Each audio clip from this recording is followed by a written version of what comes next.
Subscribe and leave comments down below. Bye from me. ஸ்பெஷலான non veg விருந்து இன்னைக்கு. Seafood mainly. Clumsiness. Special hero Era 65.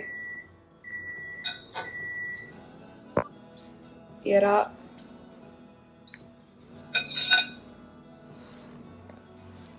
மீன். இது வந்து கெளுத்தி மீன் வந்து போன்லெஸ் மீன். காஸ்கோல வாங்கி ஃப்ரை பண்ணியிருக்கேன். எப்படி பொரிக்கிறேன் இந்த ரெண்டையும் எண்டில் பாருங்கள், இந்த வீடியோட எண்டில் அதுவும் இதில் இருக்குது. ஓகே, அப்புறம் முக்கியமான ஸ்டார் வந்து நம்ம எப்பவுமே நான்வெஜ் சாப்பிடும் போது ரசம் போட்டு தான் சாப்பிடுவோம். அதுதான் செம்மையாக இருக்கும். ஆனால் அது இல்லாமல் நான் ஒரு கத்திரிக்காய் குழம்பும் பண்ணியிருக்கேன். இது வந்து புளிக்குழம்பு மாதிரி இருக்கும். இதுவும் ரொம்ப நல்லாயிருக்கும் சீ ஃபுட்டோடு சாப்பிடும்போது. சின்ன வெங்காயம் பூண்டு போட்டு கத்திரிக்காய் குழம்பு. கத்திரிக்காய் குழம்பு,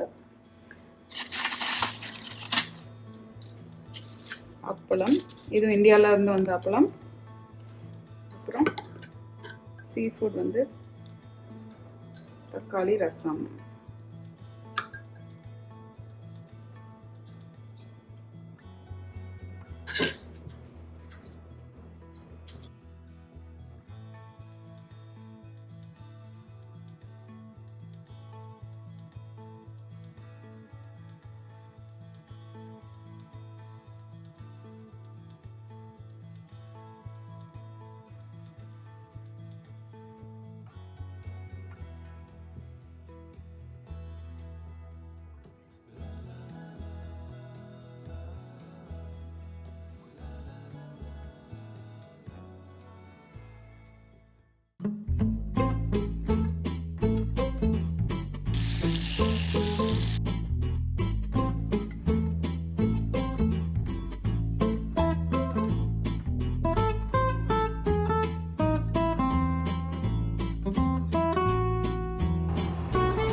Thank you guys for watching this video.